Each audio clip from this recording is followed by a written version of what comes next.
Oh, ready? Oh, okay. Okay, I believe recording has begun. Okay, thank you. All right, good afternoon. My name is Sushila Nimani Stanger, Executive Director of the Urban Redevelopment Authority of Pittsburgh. I'd like to welcome you to the July 9th regular board meeting of the URA Board of Directors. Thank you for joining us. We have a quorum, so I'll now pass it over to our chairman to call roll. Thank you, Executive Director. I hereby call to order the regular May meeting of the URA Board of Directors. Let's call roll. Council President Lavelle. Here. Councilman Charland. Here. Director Williamson. Here. Representative Powell.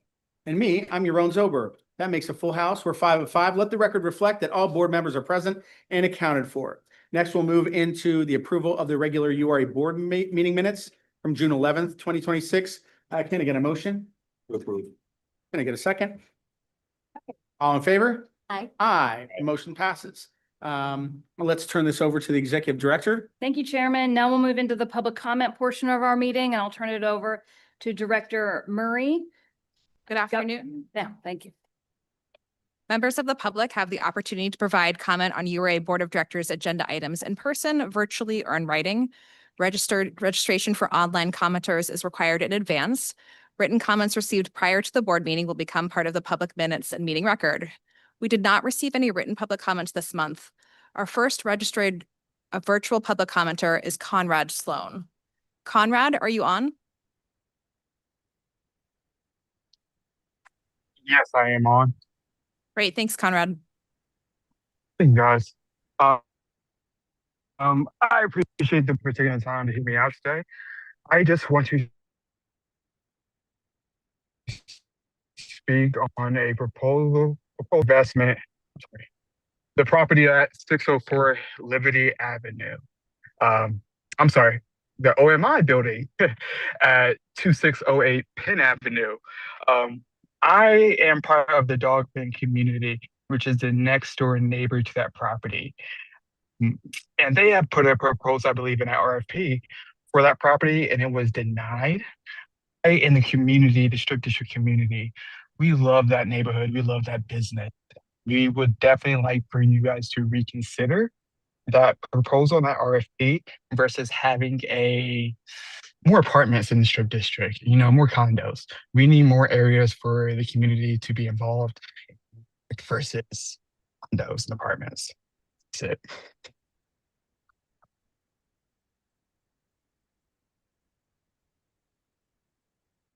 Thank you, Conrad.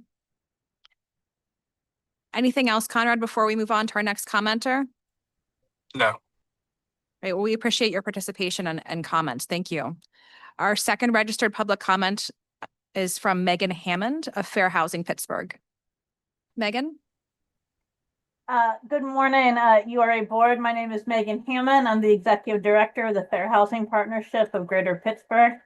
Unfortunately, actions have continued federally to undermine the fair housing laws. To let you know, in June, HUD issued a guidance stating that dormitories and other housing at universities and colleges for identified student populations is neo-segregation.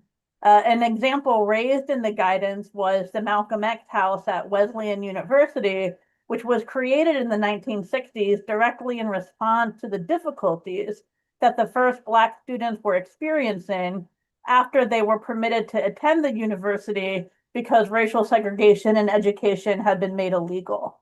And so the implementation of fair housing principles is increasingly relying on state and local actions. I both thank and continue asking for the URA to uphold fair housing via its own power of the purse. Regarding today's agenda, as a conversion of the OMI building proposal moves forward, I ask for the consideration that the residential units will meet design and construction requirements for physical accessibility, despite it being the repurposing of an existing building. As you know, the overwhelming bulk of Pittsburgh's housing predates federal physical accessibility requirements, and so we need basic disability accessibility in housing in both market rate and subsidized units. Additionally, for when design and construction compliance is not feasible, I do commend and thank the URA for its commitment to visitability requirements. And meanwhile, we'll all continue to persevere and stay cool out there. Thank you. Thank you, Megan. Would anyone here in person wish to make an additional public comment? Okay, seeing none, this concludes our public comment period. Thank you. Thank you. Thank you, Director Murray. We have a few announcements. And the first item will be presented by, oh, there we go. Brooke. Hi, Brooke. Good afternoon, board members. My name is Brooke Shetler, and I am the CDFI Program and Compliance Specialist in the CDFI Investments Department at the URA. The Child Care Reinvestment Business Fund, or CRIB, is a forgivable loan offered through the URA affiliate, InvestPGH, for up to $20,000. This is a 0% interest loan with no payments due until 3 years after closing. Businesses are also able to receive forgiveness for their CRIB loan 1 year post-close. Borrowers who complete training through Chatham University's Business of Childcare, which is also paid for by InvestPGH, are eligible to receive an additional $5,000. Since its inception in 2021, we have served 41 businesses and invested about $1.1 million directly into childcare businesses in the city of Pittsburgh. This program has had a monumental impact for Pittsburgh families and childcare providers. 888 additional kids were served when comparing the data at the 1 year mark to that of closing, which is an increase of almost 99%. Additionally, over 1,000 kids in these centers were able to receive subsidies and 58 additional jobs were created. We found that there are about 178 childcare providers in the city that have not yet received a CRIB loan. This program is still open and we encourage those businesses to apply. Additionally, we would like to thank the Hillman Foundation for their recent award to the URA in support of CRIB. This funding ensures that the program will be available through 2028. I'm available to answer any questions you may have. Thank you, Brooke. Appreciate it. Thank you. I'll take the second and final announcement, which should be on the next slide. It's very brief, which is that the August URA board meeting is canceled and our next board meeting will take place September 10th, 2026. All right, so let's move on to develop. Oh, okay. All right. Oh, Jesse, yeah, I got a little confused at the beginning. Please come up. Okay. Yeah, we did have the commercial and business lending main update slide. Sorry about my oversight, Jesse. Worries. Good afternoon, members of the URA board and members of the public. My name is Jesse Deskiner, and I'm a lending analyst in the commercial and business lending department here at the URA. As you may know, earlier this year, the city of Pittsburgh launched the Main to Main initiative to bolster business district renewal and commercial corridor revitalization. One of the key features of the Main to Main initiative is the commercial facade grant program. The program was announced this spring to provide grant dollars to eligible businesses and commercial property owners in the city of Pittsburgh to make improvements to their external building facades. Through this program, eligible projects were able to receive grant reimbursement of up to $20,000 or up to 75% of total project cost. Eligible exterior building improvements include, but are not limited to, storefront lighting, signage, windows, doors, brick repointing, sidewalk activation, and painting. The commercial facade grant program is being managed by the URA, and the application period was open from April 13th to May 29th. About 100 applications were received across 32 different neighborhood business districts, and over $1.3 million in funds were requested for over $3 million in total project costs citywide. Applications are currently being reviewed by the URA, and award announcements are anticipated to be made this summer. And then just a few small business lending program updates. As you may know, the URA's commercial lending department, along with our affiliate community development financial institution, InvestPGH, offers below market rate flexible financing to small businesses throughout the city of Pittsburgh. So far in 2026, from January 1st to June 30th, the department has closed 18 small business loans. 15 of those loans, or 83%, have been made to minority and women business enterprises. Loans have been made to businesses located in 14 different neighborhoods. Over $1.8 million in small business loans have been closed so far this year. And that's actually all I have. I greatly appreciate the time and opportunity to share the work of the commercial lending department with you all today. And free to answer any questions if you have any. Okay, thank you. Thank Thanks, you. Jesse. Yeah, it's excited about the new Mhm. commercial facade program. 100 applications is an amazing It thing. is, yeah.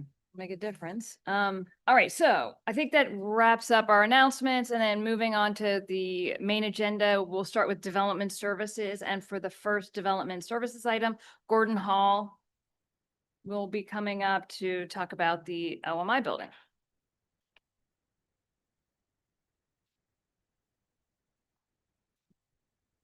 Good afternoon, Board. Hmm. My name is Gordon Hall, and I'm a project manager with Development Services. Today, I'm requesting authorization to enter into a 6-month exclusive negotiations period with Tagliz LLC for the redevelopment of the former Office of Municipal Investigations building, otherwise known as the OMI building, which is located at 2608 Penn Avenue in the Strip District neighborhood of the city of Pittsburgh.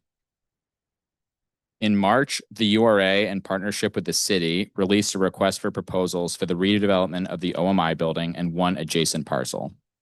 In May 2026, the URA received 4 proposals, which were reviewed by staff with input from a review committee made up of community stakeholders. Through proposal evaluation, interviews, and in-depth stakeholder discussions, the URA is recommending entering into exclusive negotiations with Tagliz LLC or a related entity to explore its mixed-use proposal.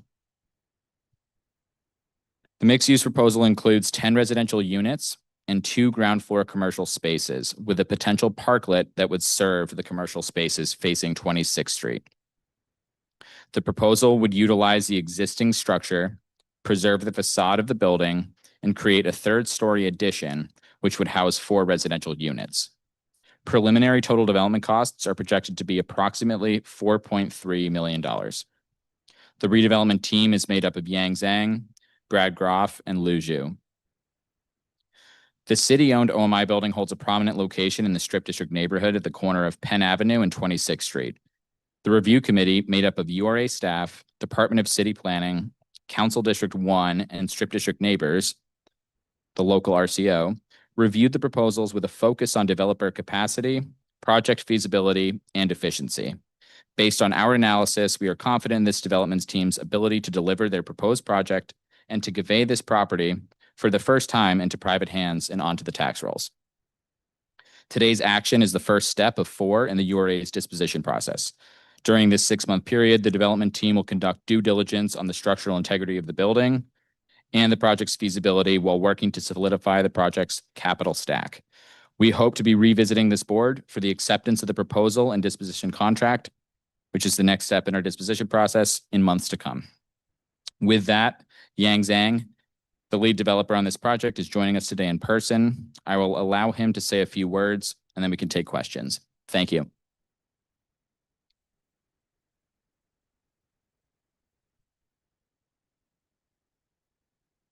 Hello, everyone. My name is Yang Zhang, and I'm one of the partners at TGY Investment Group. We are very, very honored to given this opportunity to use our placemaking approach to bring a new life to this 1908 historical building. We will also very appreciative of the trust of URA and the city of Pittsburgh, and we look forward to continue working with all of you. Will be working closely with our neighbors, our future neighbors, and make sure that the development will be contextually fitting to the neighborhood and aligns with the neighborhood needs. Thank you very much. Thank you. Do you want Any to? any comments or questions? Yeah, just a quick one. I just wanted to say, I appreciate especially the proposal to have a public garden and parklet in an area where we represent the Strip District. There's not a lot of green space. And so the opportunity to have a shared green space that the community can utilize, even those folks that may not be living in the building, is incredibly important. So as you continue forward with your design, I hope that you continue to keep that piece of the project. I think that'll be much needed and really enjoyed by the rest of the neighbors there. Yeah. Councilman? Yes, so I just have a question. You have 2 commercial spaces listed. What would be like your ideal tenant? What do you envision in those commercial spaces? Is it first floor retail, or are you looking for a kitchen or restaurant? What exactly do you think that'll look like? So great question. So before we submitted our proposal, we actually had a meeting with the local RCO, the strip district neighbors. And then from the comments and feedback we heard from them is that as the strip district is becoming more and more residential these days, they would love to have some neighborhood retails with a little more neighborhood values. So based on our proposal, we would like to have one food operator to be as an anchor. We're targeting about 2,000 square foot, 2,500 square foot of space with an outdoor dining space. We will shrink the existing parking lot a little bit to create this third space for community gathering. And we are also allocating a smaller proportion of the commercial space as a retail. As we all know, the retail with the highest neighborhood value might not pay the highest rent. So we're hoping we can allocate this portion to be a little more affordable so we can attract the best neighborhood tenants. Thank you. Anything further? Thank you so much for your investment. If there's anything you need in the way of help from either the URA or the city proper, sometimes our permitting processes can be cumbersome to some. So, please feel free to reach out to anybody here and we can help you continue to invest in Pittsburgh. Thank you. I think that's it. Motion to approve? And second? Second. All in favor? Aye. Motion passes. Thank you. All right, for the next item, Leah Matthews will be presenting the 604 Liberty Avenue project. Hello, my name is Leah Matthews, and I'm a Senior Project Manager in the Development Services Department. Today, I'm here to request authorization for the acceptance of the proposal and form of contract for the sale of Block 1D, Lot 183 in the Second Ward to MK Liberty Partners LLC or a related entity for $200,000 plus closing cost. MK Liberty Partners LLC is proposing to rehabilitate and lease the first floor commercial space of the existing building located at 604 Liberty Avenue in downtown Pittsburgh. The redevelopment of the building will include improvements to the interior of the first floor commercial space to accommodate a future tenant. The total development costs will be $480,525. It is estimated that this project will result in a new assessed value of $500,000, an additional $13,000 in annual tax revenue, and 2 jobs. URA staff has conducted due diligence and believes the development team has the experience, organizational capacity, and financial resources necessary to undertake and complete this project. The proposed project will improve an underutilized property along Liberty Avenue and support continued commercial activity within the central business district. I can take any questions the board may have. Questions? Comments? Nope. Okay, thank you. I just want to thank you for doing your due diligence with this particular development, with this particular project, and taking these two together. I just want to speak to it for a second. It's really consistent with Mayor O'Connor's vision to take those things in the city of Pittsburgh that are vacant, that you walk by every day and say, why is that like that? And turn it into something productive that generates taxes, that brings vitality, that brings people and jobs back to our city. This particular property, I think, has been probably empty. It's been empty as long as I've known it. And it's got to be about 30 years, if not longer. Is that about right? Maybe you know that that's been longer? Well, I can say as long as I've been here, it's been empty. Okay, so that's 70 years, 70 years. Oh, wait, that's dating you. OMI, the OMI building, I don't know how that long that's been vacant, but that's been vacant for a long time too. The city of Pittsburgh and the URA combined probably own something like 12,000 vacant, mostly vacant parcels in neighborhoods, but a number of structures throughout the city as well. And it's really great that the staff under Mayor O'Connor's vision is really looking at that inventory and saying, okay, so why do we own this? And how do we put it back on the tax rolls, get somebody interested in investing in it again, creating jobs, creating vitality, which then in turn, the building right next door is also vacant in the middle of a Market Square area where there's very little vacancy. So, so it really, doing something like this, as small as it may be, has lasting impact on the entire area around it. Because when you walk by a vacant building in downtown or in any neighborhood, you say, I'm not so sure about this place. So by bringing something interesting here and us importantly putting it back on the market and saying to folks, who's interested in doing something with Mr. Yang over there and or MK MK here or whoever's going to be doing the next parcel. You know, we have a number of RFPs that have gone out for places like the Hill District and Allentown and Larmer and Homewood next and the next neighborhood. That's what's going to bring our city back, grow our population, increase our tax base and grow jobs and make us be the city of Pittsburgh that Mayor O'Connor has the vision that he wants us to be. And I think we all share that. So thank you so much for your work. Might be a small building, but it's going to make a big impact. So thank you. Thank you. Anything further? There being none, motion to approve? Second. All in favor? Aye. Motion passes. Okay, our final item in our main agenda, Tracy Brindle will present the Southside Flats McGowan Institute.